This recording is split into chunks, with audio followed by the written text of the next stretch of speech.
Have you ever wanted to guest on a podcast like this one that you're listening to right now? Well, you can. You can definitely do this by visiting a website called Podmatch, where you can sign up and be available for all different types of podcasts that you can guest on. Or you can even search for a podcast and say, I want to guest on your podcast. I think we'd be a good match. So if you want to do this, you can go to our unique link, which is joinpodmatch.com/reality, and you can sign up and do exactly that. And you can find us and you can guest on our podcast. So again, that unique link is www.joinpodmatch.com. That's joinpodmatch.com/reality, REALITEA, and you can be a guest on our podcast.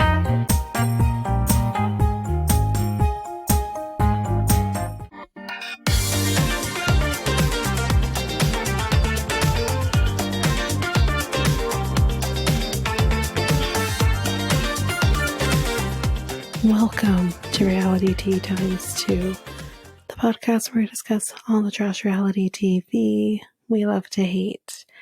I'm Tanika, and today we're going to be discussing The Golden Bachelor. So we're going to be doing both episodes, week 2, week 3, and this one episode, usually from the first episode anyways, we only talked for about half an hour or so probably won't be more than an hour, but I do have something at the end of the episode that we'll discuss that makes sense for week 3, so we'll discuss it then. I'm sure for those who watch the episode probably have somewhat of idea as to what I'm talking about.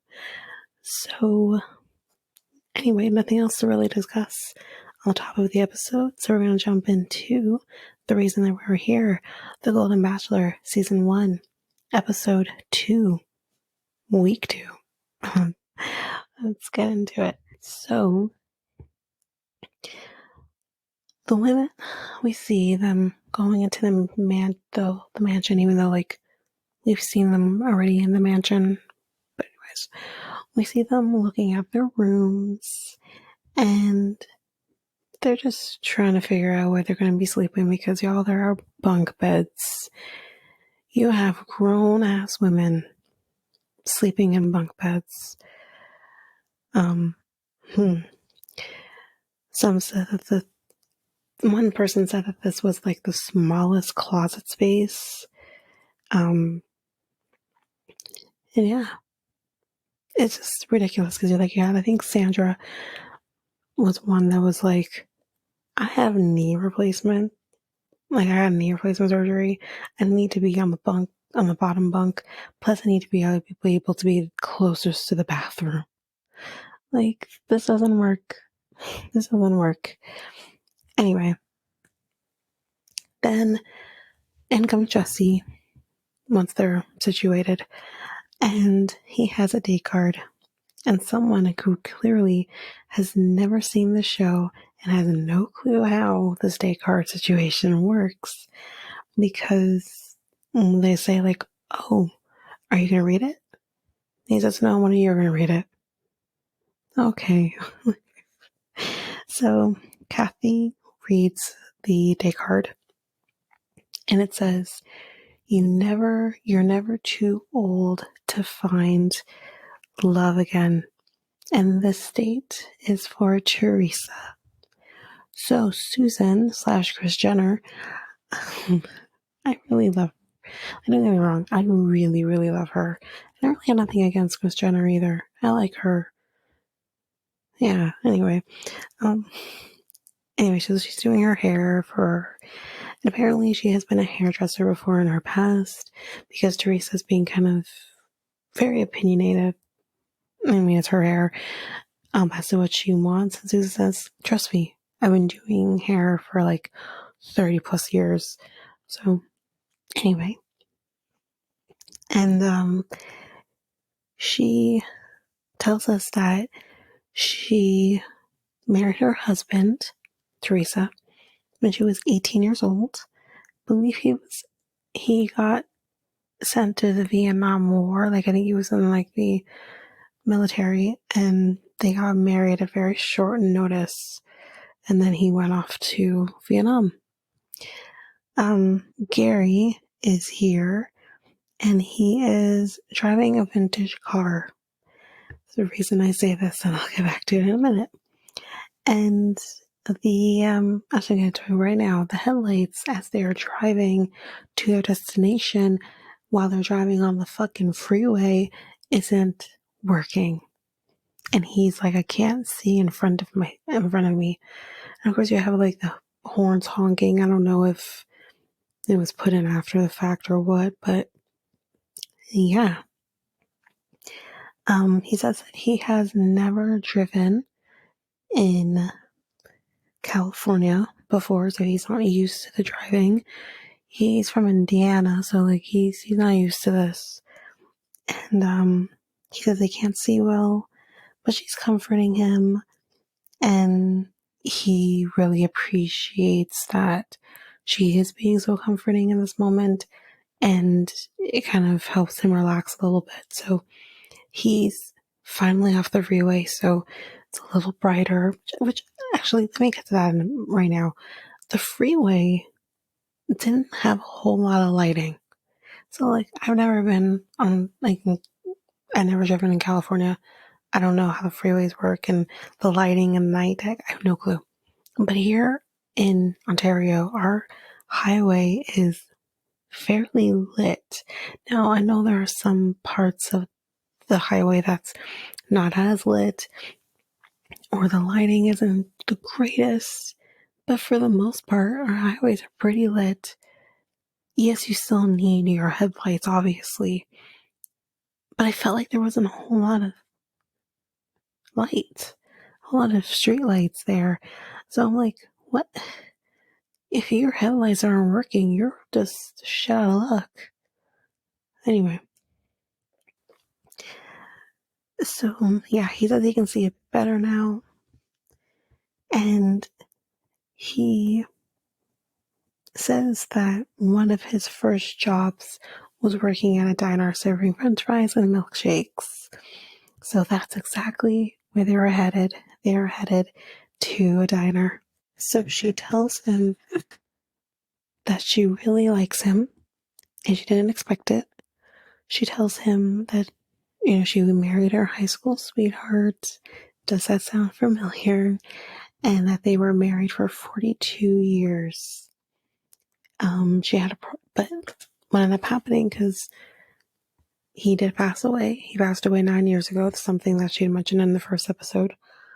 And she mentions to Gerry here that he had an issue with his kidneys. And in this moment, I was thinking to myself, oh my God, how similar their stories are. Yeah, how similar. And she says that one day he seemed to have taken a turn. She went home, and she was there with him while he took his last breath. Oof. And he tells her before I get to that, actually, Gerry does really understand her, obviously, in this moment. He's been through this, and they connect on that. And then he says that he really does like her a lot. And then we see them sharing a milkshake together. And, she kind of mentions, like, would you learn Italian? And then we could go to Italy. And he's all about it. And then we then hear a familiar song playing on the jukebox. And then he says that, kind of like goes into this speech about not giving up on love and never stop believing. don't stop believing. And again, for those people who didn't watch the episode, that is a song that is playing, Don't Stop Believing by Journey. And yeah, so he's like, oh, that song. And then all of a sudden there is a flash mob just going. I mean, come on. You don't need an organized flash mob to just start dancing to the song. Because as soon as you hear the song playing, I was like, I get it's one of my favorite songs. And yes, maybe I'm basic, but it's one of my favorite songs. And every time I hear that song, it just puts a smile on my face. I love it. Anyway, so we have the flash mob going, and they go outside the diner, and they're just dancing. And we do notice that there is a rose on the car, and he picks up the rose, and he says, would you accept this rose? And she says, yes. So that is our first person who has a rose for this week. So now let's go on to the group date. So now we are at a photo shoot, and we see Gerry taking photos, and they're going to be doing a romance photo shoot. Ooh. So typical. Anyway, so apparently the photographer, Franco, he's a icon of the show. I vaguely remember him being in one season, which it would have either been, I think it was Kaitlyn's season. And that's the only time I remember seeing him, was on that season. And really and truly, I've been trying to completely forget that season to begin with. So they have to go and pick an outfit. The outfits are themed, and we'll go through the themes as we go through the photo shoots. So all the women have to run, pick the one that they want, and they have 10 minutes to do so. So Leslie actually wanted to do the more 70s themed outfit, but unfortunately Natasha beat her to it, and she says, unfortunately now I'm stuck with the more 80s themed outfit, and it wasn't really me. I was more of a 70s girl. Okay. So the first one that they're going to be doing is the Island of Desire. And that's more of like if you watch the episode, it's very like, not really Renaissance is the wrong word to use, because I'm kind of picturing what Kathy was wearing, but it was very, I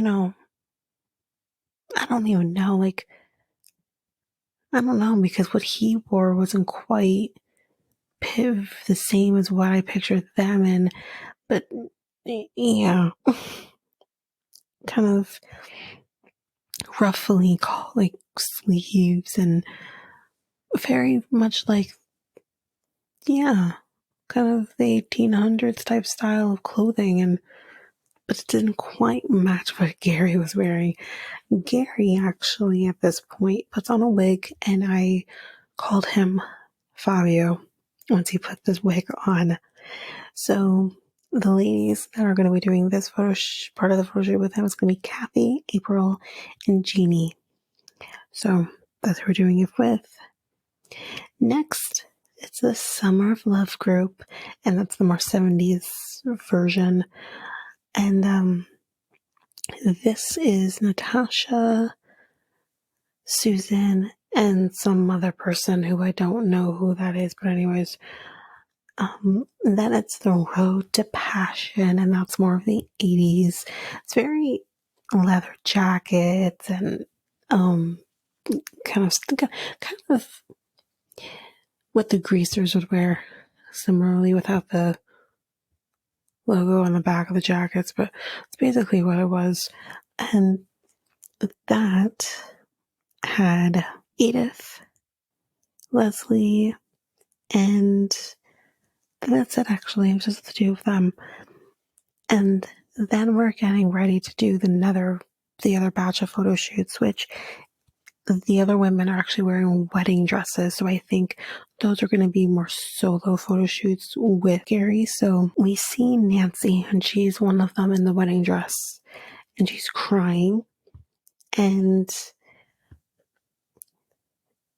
she says that it's kind of hit her that she's wearing this wedding dress because she hasn't worn one, she said, I think in 36 years, which was when she got married. Her husband has passed away, so this is very difficult for her. Her husband passed away 12 years ago. He does the photo shoots with everybody. Afterwards, he goes and he talks to Nancy because he kind of says, like, I realize, like, I'm trying to connect with her, but we're not connecting. Like, he doesn't know if it's him. He doesn't know if there's something wrong with her and the other women. But he's trying to understand, like, what's going on. He was way off.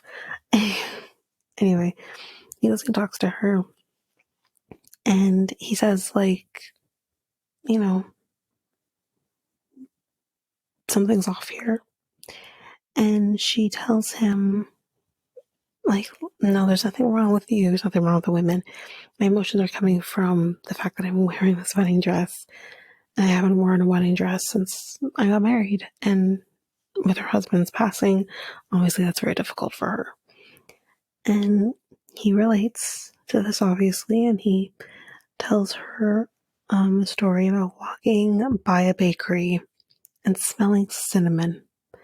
And this triggered him because Tony, his wife, used to make cinnamon balls at Christmas time. So it really brought him back to that time. And it elicited a very similar emotional reaction that you're experiencing right now. So you have the day rose makes its appearance, and it's just kind of sitting there. So then he is talking to the women, having his time with them. One person couldn't go to Woodstock, even though she was planning to go to Woodstock, because she is having a baby. That seems like a reasonable reason to not go to Woodstock. But yeah, Kathy expects to still be beautiful at 100 years old. Yes. Then Leslie says that if you want to whisper sweet nothings to me, I'll be able to hear you. And at that point, she shows him a hearing aid. And then he's like, do you only have the one? And she's like, nope. And she shows him another one. So she has 2 hearing aids. And he does whisper something. But I guess we'll never know. Because she says some things need to be left to the imagination. And then that date group, Rose, is just, as we said previously, just looming. But he does give it to Nancy. So, yeah. So, the next day, it's Gerry's birthday. And the cocktail party, I guess, is going to be starting earlier this time than usual. And he walks into the mansion, and there's no one there. He's like, where is everybody? And he walks out into the backyard, and surprise! They're having a surprise birthday party for Gerry. And Susan pulls him away, like, real quickly. So she's Italian, and she loves to cook. She says, can I come to dinner? Like, probably one of my favorite cuisines is Italian cuisine. Oof, can't get enough. Anyway, so April wonders, because the women are grilling hot dogs, and April says, I wonder how he likes his wiener. April, my girl. Joan's husband recently passed away, about 2 years ago, and she did have that conversation with her husband before his passing about her finding happiness after he dies, and 3 days after that conversation, he did pass away. So, then he comes bearing gifts for Ellen. And Ellen says, but it's your birthday. why are you giving me a gift? And he says, well, it is my birthday, so I can do whatever I want. And he comes with a picture from their photo shoot together, and she was wearing a wedding dress. So yeah, she's like, out of everyone's photo shoots, he picked mine and framed it, and really did appreciate that from him. So now it's getting to the rose ceremony, and April is real violent when she says, if he doesn't give me a rose, I will kill him. Oh geez, please don't kill him.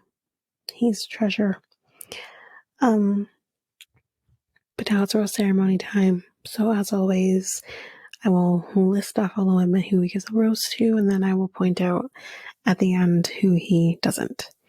So first we have Leslie, and then Joan, Edith, then Ellen, then Sandra, not Sandra or Sandra. Let's say Sandra. I like that better. So Sandra, Susan, Christina, Faith, April, and Kathy. So that means going home is Jeannie and Natasha and some other one that I don't know who she is. But anyway, of course he's crying. It's very emotional. But Jesse says that this is the worst part, and he definitely would understand because he has done this before. So, but that's it for episode 2. We're going to take a little break here, and then when we come back, we will jump into episode 3. Do you want to spice up your love life? Well, you can make that happen by going to Love Shop, where you can get sorts of different things, whether it's for both you and your partner or just for yourself. For solo play, you can get things, all types of vibrators, maybe more kinky type toys, or you can just buy what every person may need, like lingerie or protection, or even just something to make it a little more fun, like games or novelty things. You can do all of this by going to Love Shop, and you can use our unique coupon code REALITYT2 to get 10% on anything your heart's desire. So that's loveshop.ca, LOVESHOP.ca, and use our unique coupon code REALITY2. That's REALITEA and the number 2.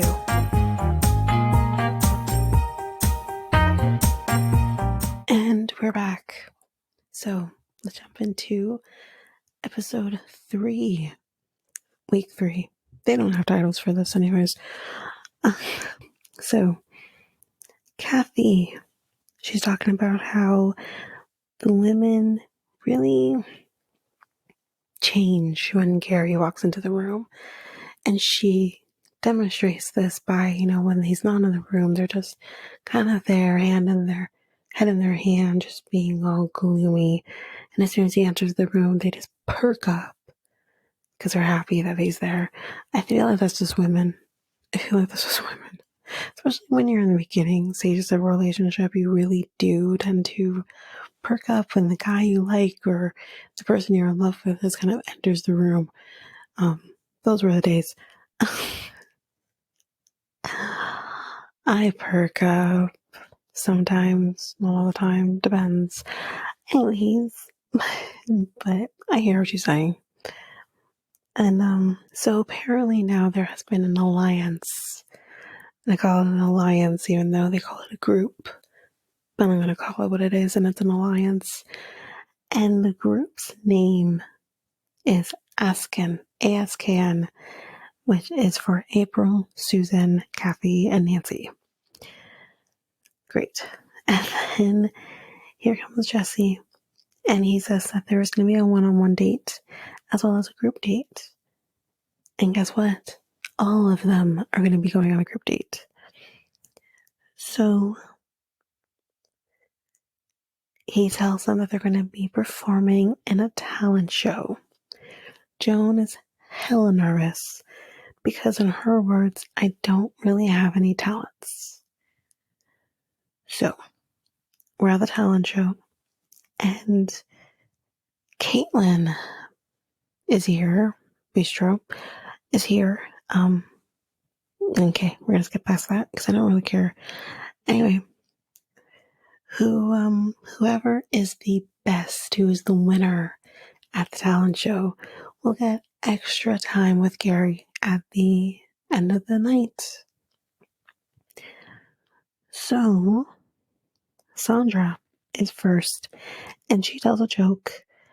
And the joke kind of goes a little something like this. I mean, I get this fully correct, but some guy dating two women, one, and he gives both of them like $800, something like that. One woman spends like $600 on shopping and puts $200 in the bank, where the other one does the complete opposite. She spends $200 on it and puts the rest in the bank. And she says, well, who does he pick? Who does he marry? Well, he marries the one with the big boobs, was her joke. And Susan does kind of a karate chop thing. Wax on, wax off, right? Ellen says her talent is teaching sex ed to middle schoolers. That's kind of really all there was to it. I wasn't really impressed with anything else. But anyways, Faith, she sings obviously, because what else is she going to do? April, I'm not really sure. She was a hype girl, I think. But again, not too sure what I was watching here. Kathy does some push-ups. My God, this woman is 70s some. She's one of the older ones there. She's better than me. Shit. I need to do better. Nancy catches whipped cream in her mouth, and she's really excited because she got it. Leslie dances, again, obviously, and she dances on Gerry, like kind of like a sexy lap dance type situation. And Kathy's face through the whole thing, she's just like she's in disbelief. And then Leslie says, yeah, sure, I can dance, but I can bake too. And then we go to Joan, who says in the beginning that she doesn't really have a lot of talents, but she does a poem, and it's called I Hope I Just Don't Vomit on Your Shoes. It's a very sweet poem, kind of with her experience of meeting Gerry for the first time, coming up in the limo, not throwing up on your shoes. It was very sweet. I liked it. I thought she did really good.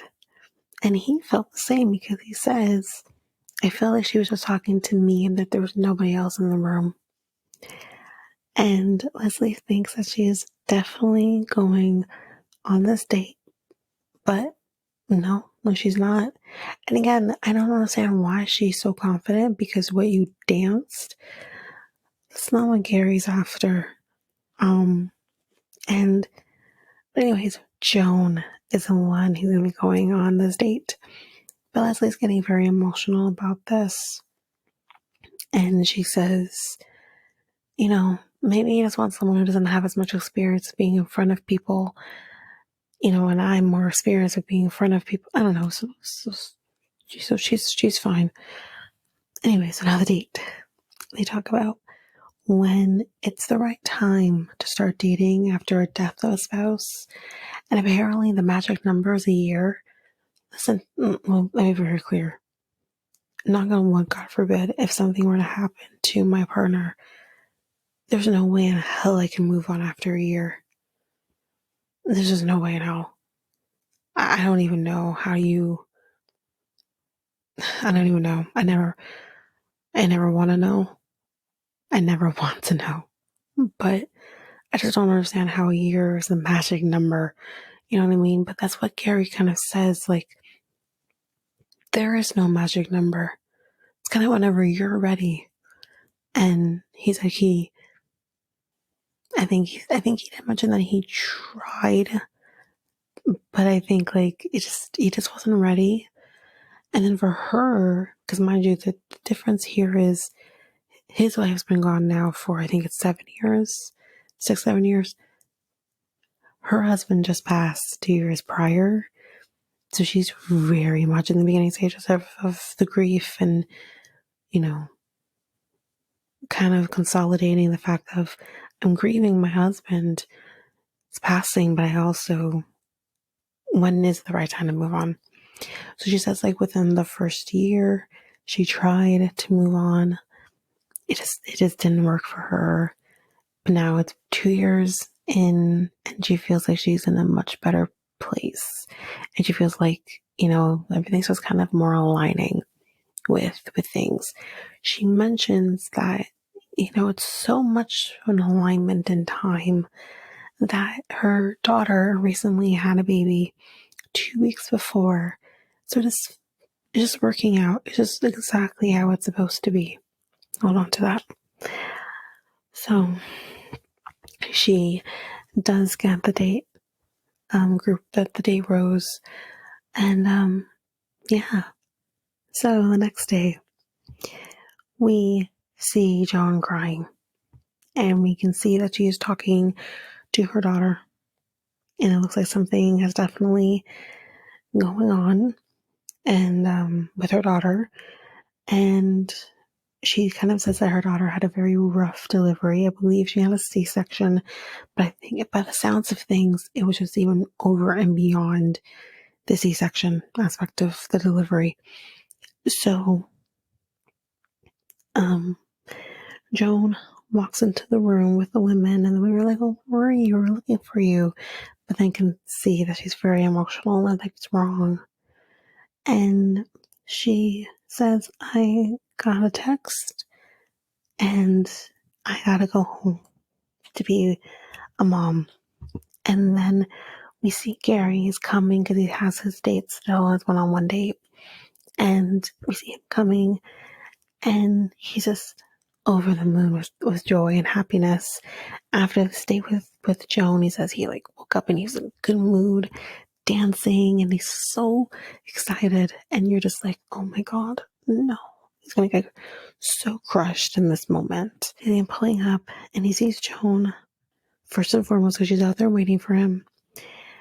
And she wants to talk to him, obviously. And she tells him about getting this text from her daughter.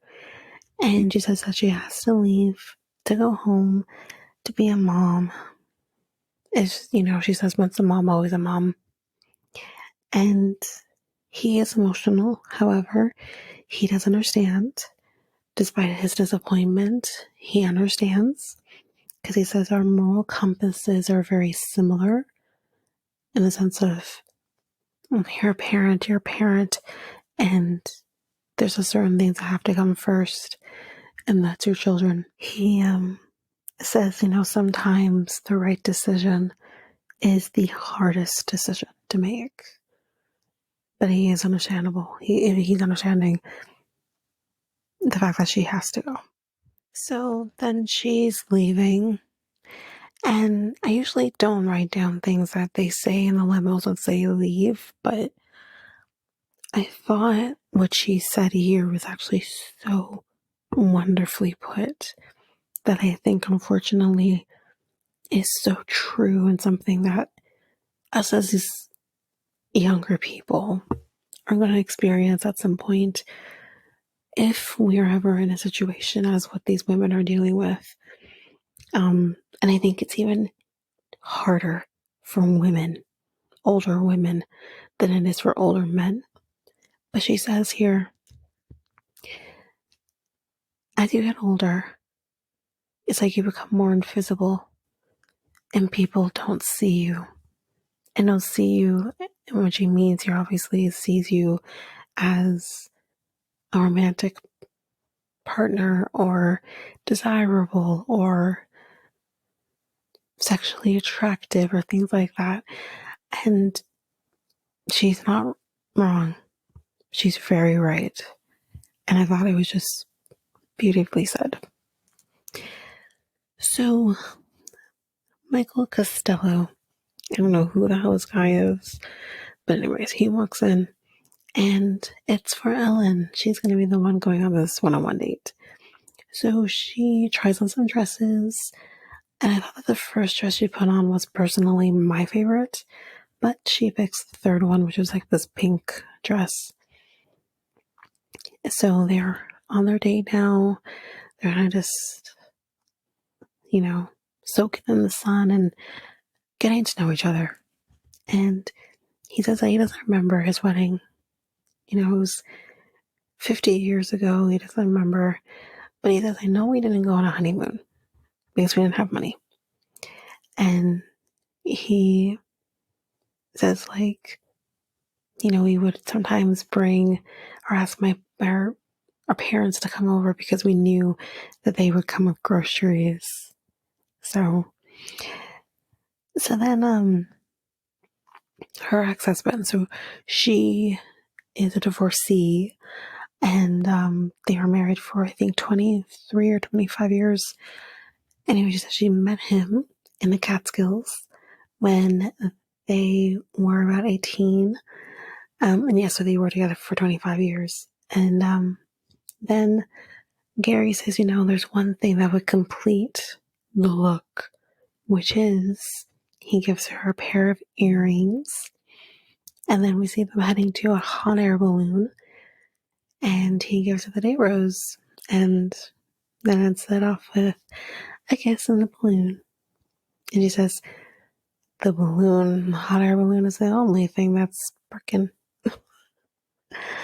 So then we see Teresa. This is the beginning of the drama with these women. Of course, we wouldn't not get drama. But then we see Teresa talking about her date to Kathy so much. Like she won't stop. Like she will not shut up about it. And she's kind of saying, oh, he's so nice. And, he was, so sweet. And we talked about the future. And it's not like she won't stop. Kathy says that she doesn't want to hear any of it. Kind of the equivalent. We have Teresa and Kathy. So think of it this way. Teresa is Lydia and Kathy is Aaliyah. Okay. So it always comes back to Love's mind. So she doesn't want to hear any of it. Kathy feels that Teresa kind of at one point, and I think this is more of Kathy's insecurity than anything, but it's just like, Teresa's eyes say that she's not going to be getting a rose. Like, forget it. It's not going to happen. I don't think that's true. I think that's more Kathy. But anyways, Edith also, I think, agrees to some extent that this is kind of an issue of jealousy. So I think it's a little of both for me. I think Kathy has her insecurities, which then in turn creates this jealousy. But as we kind of see later on, which we'll get to, I think Teresa knows what she's doing. Even though she wants to act and play the victim, I think she knows what she's doing. So, April says, I think if you have an intimate moment with him for, decency for him and yourself, keep your mouth shut. Amen. I 100% agree. So then Teresa thinks that this is about her. Okay, so then I'm going to say this. If you think something is about you, then you're doing something wrong. You're doing something wrong. Why would you automatically think that something is about you if you don't think you've done something wrong? I'm just going to throw that out there. As soon as she said, oh, is that about me? Well, why didn't Leslie think it's about her, or Susan think it's about her, or anyone else there think it's about her? Why did you think it's about you? Especially if, like, you didn't have, maybe the same correspondence with April that you did with Kathy. So why wouldn't, you know what I mean? You clearly know it's about you. So then Teresa and April go silently talk. And she asks April, like, was that about me? And April says, listen, I think you should talk to Kathy. Then Kathy talks to Gerry.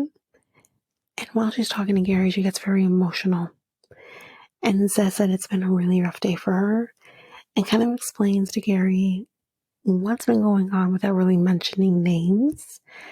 And Gerry kind of does ask, like, how do you feel comfortable telling me who it is that you're talking about? And she definitely, though, takes the high road and doesn't mention any names.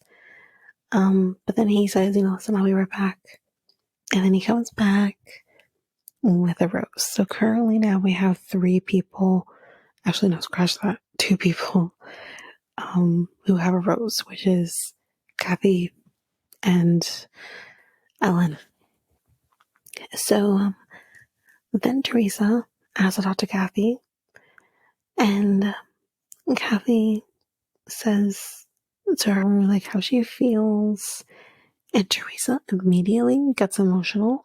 She's reacting before Kathy even gets a thought out. And she just immediately, which makes me feel like you're not listening to what Kathy is saying because you're immediately reacting, which means, like, you don't give a shit what Kathy has to say. You're just reacting. So I did think in that moment that this is all bullshit. I wanted to give her the benefit of the doubt because I haven't had an issue with Teresa. I haven't had an issue with how she's acted or anything like that with anybody. I like her enough. She's not my favorite, but I like her enough. And when I saw this, I'm like, oh, you don't even care. You're not even listening to her. You're just reacting. Which basically, you're just trying to make yourself look like a victim. And she does. She does. Successfully make herself look like a victim. But, she, after talking to Teresa, after talking to Kathy, Teresa goes upstairs and she is kind of talking to Faith and is telling her kind of what was just said to her. And Faith is like, no, I don't think like you're trying to boast or anything. Faith, but has she said anything to you to make you feel uncomfortable? No, probably not, but she's saying it to Kathy. And I don't know why she's going after Kathy. Because I think like Kathy doesn't even have the strongest connection. I would have felt like you would go after someone like Faith who got the first impression rose if she's being, underhanded. Or even like Leslie, someone who he has strong connections with currently. Yeah, I don't know. So then we see Gerry coming upstairs and he can see Teresa's crying and he goes and he talks to her and Faith excuses herself and Teresa tells him, kind of what's been going on. And obviously Gerry has talked to Kathy. So everything that Teresa's telling him, he's connecting the dots and he's saying, I'm shocked that it's Teresa. He didn't expect it to be Teresa. And he says, listen, if you think that you're not boasting about the relationship or, trying to be disingenuous by any means or hurt anyone's feelings, then live in your truth. Like, it's okay. But at the same time, he is thinking in the back of his mind, I don't want to deal with the drama. This is not what he's here for. He doesn't want to deal with it. At the same time, no. Do I think he'll let Teresa go? No, I didn't think that in the moment, because it's what happens. Now, what we're seeing with Teresa is nowhere near in comparison to what we've seen in the past. But that's usually what happens. You had Kaitlyn keeping Shayna for, was Shayna, was that her name? I don't think that was her name. I think I'm confusing her with the chick from Love is Blind. Whatever her name was. The messy one. You had him keep her on for the longest time. I'm sure there was someone that Zach kept on for the longest time too. Guaranteed. You know, even though, as I've called it, we're seeing Brayden get a great fucking edit. We all can agree, though, that Charity kept Brayden on for the longest time as well. I can't believe that guy's getting a great fucking edit. But anyways, I hate that I like him, but we'll get to it. I haven't gotten to that yet. Anyway, so yeah, he's saying that he just doesn't want to be dealing with the drama, with all of this. It's not what he is here for. So now it's the rose ceremony. And again, as always, I'm going to mention all the names of who he is giving a rose to. Again, let's remember Kathy and Ellen have roses currently. So we're going to name off the rest of the people, and then we will go to the people that he has let go. So first, Faith, then Sandra, then Leslie, then Nancy, Susan, April, and Teresa. So going home is Edith, which I'm kind of shocked by a little bit. But then again, in comparison to who he has kept, I shouldn't be surprised, but still a little bit. And Christina, don't remember her. So then we see that the drama is not fully over, because then Teresa says to Kathy that she's sorry for making her feel uncomfortable. And then she asks Kathy, like, did you have any time with him tonight? And, Kathy says, yes, it was good. And then she says, yeah, he did the nicest things to me. He came to my room. And Kathy's like, he came to your room? And then she says, you gotta stop. And then she's like, am I fucking crazy? She didn't say fucking, but she's like, am I crazy? Because, like, am I the only one seeing this? It says in this moment, I don't know if she is clueless or dumb as rocks. Maybe a little bit of both. And I don't know if she actually said clueless. I feel like she's something more of, like, cunning. But yeah, maybe a little bit of both. But anyway, the only thing I'm going to mention that happened the next time on is that we do see some more drama with Kathy and Teresa, so this isn't over. And then we do see that, funny scene at the end, and apparently Susan is very gassy from the meatballs that someone made. Probably Susan made them. But anyway, so as mentioned, I'm going to quickly talk about some posts that Joan posted to her Instagram after the airing of the show. And it reads like this. She says, a huge thank you to everyone expressing their concern for my family. It's a privilege to be a mom to 4 amazing kids and a grandmother. They call me JoJo, to 2 beautiful grandchildren. But once a mom, always a mom. And sometimes the timing doesn't work out with finding love. She says everyone at home is doing great, and I hope one day I'll get a chance at love again. She also writes, and this is towards the women, in the house. I am so lucky to have been surrounded by such sweet and supportive women. So there is actually something that Gerry said that kind of will gives a little bit of an insight as to what we're going to see for the last few episodes for him.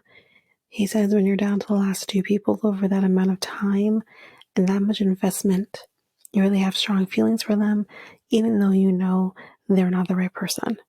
They're so close to it.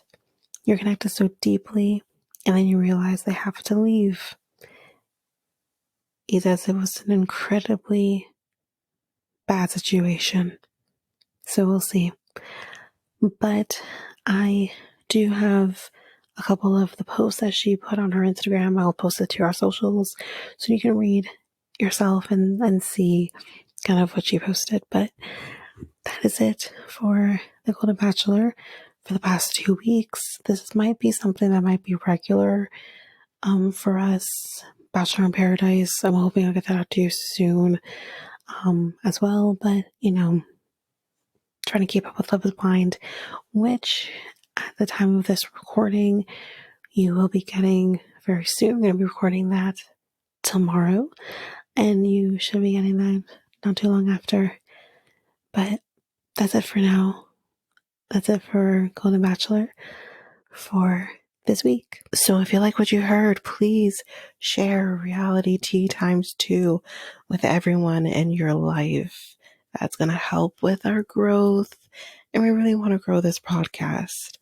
Another way you can grow it is by also rating and reviewing us on either Apple Podcasts or Spotify. The links to those podcasts, links to the Spotify and Apple Podcasts, will be in the show notes. You can find us on any of your favorite podcast apps, but if there is an app that you don't see us on, that you want to see us on, please let me know and I can get that up on that podcast app. If you are an avid YouTube user, you can listen to this podcast on YouTube by going to Reality Tea x2. If you want to connect with us, you can do so by connecting with us on either Facebook at Reality Tea x2 or Instagram and Threads at Reality Tea x2 podcast. You can also email us. We would love to hear from you. If you want to guest on the podcast at some point, whether we talk about your favorite show or just get to know each other, you can email us at realitytea x2@hotmail.com, and you can make that request and we can talk and we can figure that out. So you can email us at that email. We have a new website where you can get links to everything. You can get links to our Facebook page, Instagram page, Threads, Spotify, Apple Podcasts, everything your heart's desire, as well as we do now have a Discord, so you can follow us and talk to us on the Discord app. You can get all of that information at the website, and the website is www.solo.to/reality x2. I also have a new podcast with my friend Mikkel called Next Take Podcast, and you can either listen to us at YouTube at the link that's going to be in the show notes. I believe that is Next Take Podcast, and you can also go to our website. There you can have all the links to all of our social medias, email, everything. Our episodes as well will be at the website, which is www.solo.to/next take podcast. All of the information, everything that I have just said, will be in our show notes. Well, that's it for now, guys. Thanks. Bye.